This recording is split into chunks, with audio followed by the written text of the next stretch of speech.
Hello everyone, Larry with Larry the Computer Guy here. We're an IT managed service provider in Commerce, Michigan. We specialize in cybersecurity and HIPAA compliance. So for today's tech tip, how can a strong password work against you? There are two mistakes that we see with usernames and passwords. Even if they are good, strong ones, the first one is using the same password across multiple sites.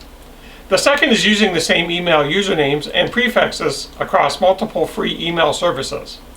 For example, someone uses Jimmy67Chevy at AOL.com, Jimmy67Chevy at gmail.com, then at yahoo.com, and then at iCloud.com.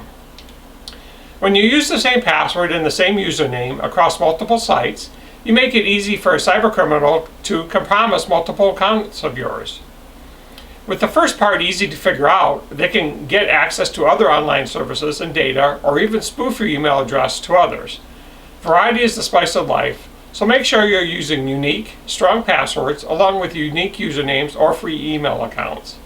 Also, just as bad is using similar passwords that are only slightly different. They are too easy to crack. Please click on the subscribe button, please give us a thumbs up, and leave your comments below. Please stay safe out there.